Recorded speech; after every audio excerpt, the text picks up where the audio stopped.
Olá, meus amigos, tudo bem com vocês? Bem-vindos ao nosso canal Crescer na Fé, com o nosso curso sobre o Catecismo da Igreja Católica. Hoje daremos continuidade aos nossos estudos a partir do parágrafo número 163. Fique conosco. Se você ainda não se inscreveu no nosso canal, por favor, não deixe de fazê-lo. Da mesma forma, acione o sininho para receber as notificações dos nossos lançamentos semanais, para que você não perca nada. Compartilhe estes nossos vídeos com a sua rede de contatos, para que mais pessoas conheçam a fé católica, conheçam a Deus. Você pode ajudar nisso, não é? E se você gostou desse nosso trabalho, não deixe de dar aí o seu positivo, tá bom? Nós vamos agora à nossa vinheta e já a gente retorna para conversarmos sobre o catecismo. Até já!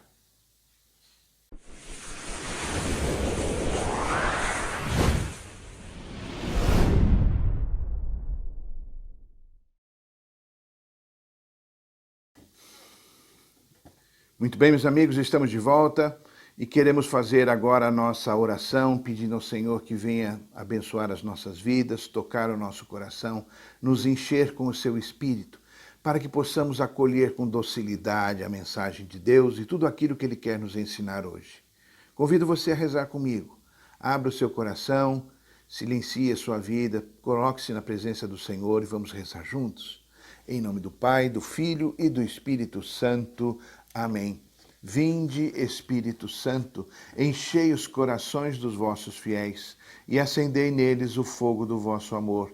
Enviai o vosso Espírito e tudo será criado e renovareis a face da terra. Oremos. Ó Deus, que instruístes os corações dos vossos fiéis, com a luz do Espírito Santo, fazei que apreciemos retamente todas as coisas segundo o mesmo Espírito e gozemos sempre da sua consolação. Por Cristo Senhor nosso. Amém. Abençoa, Senhor, a todos nós. Abençoa, Senhor, cada um de nós com a sua graça. Ajuda-nos, Senhor, que a nossa fé cresça e que a nossa fé amadureça. E que possamos, Senhor, viver a Tua presença em nosso dia a dia. E contamos com a presença e a bênção materna de Nossa Senhora Aparecida. Querida Mãe, contamos com a sua bênção e pedimos que a Senhora nos acompanhe em nossa caminhada. Ave Maria, cheia de graça, o Senhor é convosco. Bendita sois vós dentre as mulheres, bendito é o fruto do vosso ventre, Jesus. Santa Maria, Mãe de Deus, rogai por nós, pecadores, agora e na hora de nossa morte. Amém. Nossa Senhora Aparecida, rogai por nós. Em nome do Pai, do Filho e do Espírito Santo. Amém. Meus amigos, nós vamos então hoje dar sequência aos nossos estudos, hoje no parágrafo 163. Acompanhe comigo. A fé nos faz degustar, como por antecipação, a alegria e a luz da visão beatífica, meta de nossa caminhada na terra. Veremos então a Deus face a face, tal como Ele é. A fé já é, portanto, o começo da vida eterna. Enquanto desde já contemplamos as bênçãos da fé como um reflexo no espelho, é como se já possuíssemos as coisas maravilhosas que um dia desfrutaremos conforme nos garante a nossa fé. Então, meus caros, a fé nos antecipa o céu. Pela fé, nós temos a convicção e as graças necessárias para começar a viver a eternidade desde agora. Mas explicando o que é essa tal visão beatífica que nos falou o texto. Visão beatífica, ou também conhecida como bem-aventurança divina, é aquele instante quando nós estaremos face a face diante de Deus, contemplando a sua maravilhosa e infinita beleza. Estaremos de queixos caídos e de boca aberta diante de tanta beleza. Então, é como se Deus, nesta vida, passasse um açúcar em nossa boca que já nos permitisse saber ou perceber quão maravilhoso vai ser estar na presença dele, desfrutando dos manjares que Deus nos preparou desde toda a eternidade. Serão coisas fantásticas. não é? Então, às vezes a gente acha que a fé é tão somente uma vitamina, uma supervitamina para nos dar forças para atravessar as coisas do nosso dia a dia. Não, a fé é muito mais do que isso. A fé vai nos perceber que toda a nossa vida está mergulhada em Deus e todos os acontecimentos, de uma forma ou de outra, podem ser colocados no plano de Deus, dentro daquilo que Deus tem para todos nós. Porque Deus sempre tira coisas boas, mesmo nas coisas ruins. Percebem? Então isso faz toda a diferença na nossa vida de fé. Foi assim com o próprio Jesus Cristo. A cruz, que era um instrumento de perdição e de maldição para as pessoas más daquela época, a cruz se tornou instrumento da nossa salvação. Então, na vida do cristão, na vida da pessoa de fé, é sempre assim, mesmo nas dores, mesmo nos problemas, mesmo nas doenças, mesmo em toda situação, Deus sempre nos apresenta uma forma nova de ver a vida e tirar coisas boas a respeito disso. Tem outras tantas pessoas que acham que a fé é como se fosse um cinto de utilidades do super-herói. Sabe aquele super-herói que no momento oportuno, pega no seu cinto alguma ferramenta adequada ou, noutra situação, outra ferramenta e assim ele consegue se livrar de todos os problemas? Não, a fé não é assim. A fé não é como um amuleto que nos tira de situações difíceis em certas circunstâncias. Eu vou ter uma prova na escola, eu preciso da fé. Mãe, reza para mim. Olha, eu tenho um problema lá no meu trabalho, eu vou rezar para Deus porque Ele tem que me ajudar. Olha, eu estou com um problema conjugal lá na minha família, Deus vem no meu socorro. Não é assim. A fé não é como um amuleto que a gente tira a sorte grande de ter ou não ter para nos ajudar nas circunstâncias do nosso dia a dia. A nossa relação com Deus, portanto, não pode ser, não deve ser uma relação utilitarista. Nos nossos relacionamentos familiares não é assim, não é verdade? Quando eu convivo na minha família, com a minha esposa, com os meus filhos, nós não nos relacionamos desta forma, simplesmente tirando proveito de uma situação ou outra, como se a gente contasse com a pessoa amada, tão somente para nos satisfazerem as certas necessidades. Não. Minha esposa ficaria muito triste se eu me relacionasse com ela dessa forma. Pelo contrário, os nossos relacionamentos são construídos no amor, cotidianamente este amor prevalece. E nós não nos tratamos assim, ou não devemos. E também, da mesma forma, não fazemos isso com Deus. Nós fazemos do nosso relacionamento com Deus uma coisa de entrega, de sermos amigos de Deus, como Abraão o foi. E isso faz toda a diferença. Nós fazemos dessa nossa caminhada uma experiência de vida. Então, meus caros, a fé não é, como já dissemos noutra oportunidade, um código de normas, um segmento de uma filosofia. Não, nada disso. A fé é um relacionamento com uma pessoa, Jesus Cristo. Ponto. Só isso. Então, meus caros, eu diria para vocês que apesar da fé ser esta antessala, nos permitir viver nesta vida como uma antessala do céu, a vida da pessoa de fé não é diferente da vida de uma pessoa que não tem fé. É sério.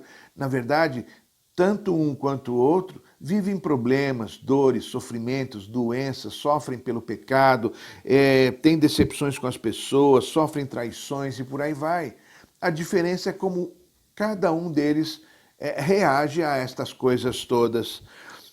Mas por isso eu digo para vocês que a vida da pessoa que tem fé é muito melhor do que a vida que aquela que não a tem. E eu tenho convicção disso, pelo menos nas minhas percepções, não é? E eu gostaria de comentar com vocês algumas características de um e de outro. Por exemplo, a pessoa de fé tem uma vida mais equilibrada nos seus sentimentos, no seu temperamento, nas suas reações. A pessoa que tem fé, ela é harmonizada pelo Espírito Santo. Os seus temperamentos, ou o seu temperamento é controlado pelo Espírito Santo de Deus. E ela não tem, então, esses arroubos de raiva, de angústia, de depressão, de tristeza, não é? Porque Deus está no comando. A pessoa de fé, salvo por uma questão patológica, é uma pessoa que não padece com alguma coisa que a gente vê tanto nos dias de hoje, como a ansiedade e a depressão. Sabem por quê? Porque a pessoa que tem fé sabe que tudo está nas mãos de Deus. Tudo é do Pai, como nos diz aquela música, não é? Deus está no comando e eu coloco na mão dele o meu passado. Meu passado pertence a Deus. O meu presente, tudo é de Deus. E o meu futuro a Deus pertence. Tudo é de Deus. Então eu não preciso sofrer pelo meu passado e tampouco sofrer pelo meu futuro. A pessoa de fé se relaciona bem com as pessoas, porque não guarda ressentimento e pauta a sua vida pela caridade, pelo amor. Então, quem tem fé perdoa mais facilmente. Passa por situações, sim, de dificuldade, mas consegue perdoar. E não fica agarrada aos seus ressentimentos, ao seu orgulho que impede de se relacionar com as outras pessoas. A gente percebe isso muito em famílias, em casais que são cristãos. Casais que são cristãos perdoam e passam pelas dificuldades de uma maneira mais fácil. É bom que se diga também que as pessoas de fé também pecam, também erram, também sofrem tentações, estão sujeitas a cair. Mas a coisa interessante e muito linda é que normalmente as pessoas de fé não ficam caídas quando pecam. Elas se levantam mais rapidamente e mais facilmente porque têm saudades de Deus. Sabem que podem contar com o perdão e com a graça de Deus. Como falava o apóstolo, a quem iremos, Senhor? Só tu tens palavra de vida eterna. Então nós também fazemos esta experiência de levantar e recomeçar a caminhada. As pessoas que têm fé sabem que vão passar também por dores e pelo Calvário. Não existe ressurreição sem cruz. Não existe glória sem Calvário, sem morte, sem dor. A nossa vida cristã nos mostra isso. E Jesus nos mostrou isso. Mas as pessoas que têm fé sabem viver o seu Calvário de maneira digna, com fé. Não são pessoas masoquistas que gostam de sofrer, de forma alguma. Quem gosta de sofrer? Ninguém. Mas quando passamos pelas dificuldades, nós nos colocamos diante de Deus com confiança que Deus está no comando. Vocês assistiram o vídeo daquele jovem beato, Carlo Acutis, quando ele, com um sorriso nos lábios, ele dizia: eu vou morrer. Ele sabia que ia morrer e isso não o angustiou. Pelo contrário, trouxe alegria a ele, porque ele sabia que ele iria estar proximamente com aquele que era o amor de sua vida, Jesus Cristo. Então, meus caros, as pessoas que têm fé são mais felizes. São mais felizes porque não são pessoas individualistas. As pessoas que têm fé vão ao encontro do outro, experimentam a comunhão, a união, se colocam a serviço. Vocês já perceberam que a grande maioria das obras sociais, das obras de caridade, são conduzidas por pessoas que têm fé? É verdade.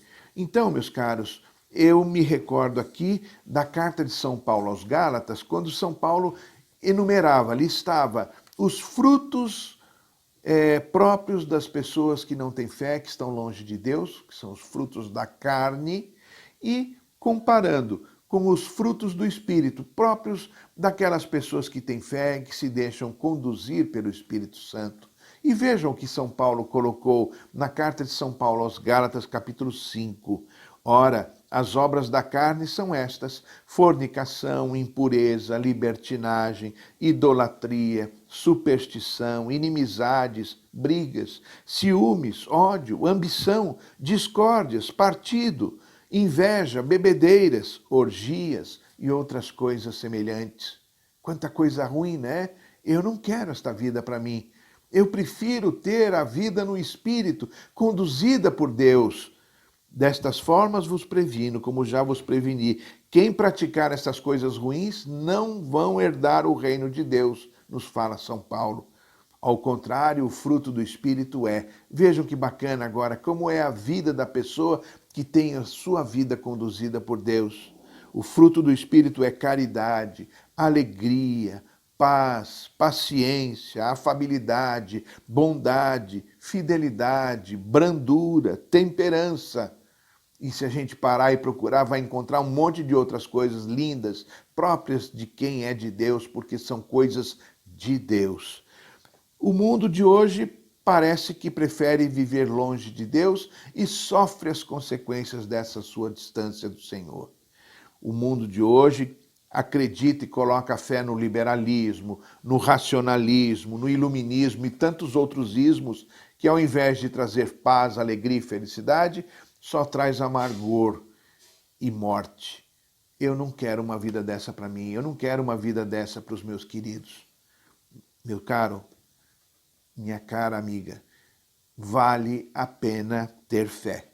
Esta é a mensagem que queríamos dizer para vocês hoje. Porque a partir deste nosso encontro com Deus e desta fé que vai crescendo e amadurecendo, nós começamos a viver o céu desde agora, como que por um espelho, como falou o parágrafo 163. Mas um dia nós estaremos face a face diante de Deus e então veremos tudo claramente e poderemos estar diante do Senhor, cantando as glórias dele por toda a eternidade, e isso será uma coisa fantástica. E eu não vejo o dia que isso possa acontecer, tá bom? Então, que Deus nos abençoe a todos, nos anime a buscar o Senhor com todas as nossas forças, porque vale a pena ser de Deus. Faça essa experiência. Se você ainda não a fez, faça, você vai perceber como é bom ter Deus conosco, caminhando com a gente. A nossa vida se torna muito mais gostosa, tá bom? Na sequência, vamos deixar aí uma proposta de atividade de leitura e também de oração, ok? Esperamos reencontrá-los todos em nosso próximo vídeo e que o Senhor nos abençoe a todos. Em nome do Pai, do Filho e do Espírito Santo. Amém.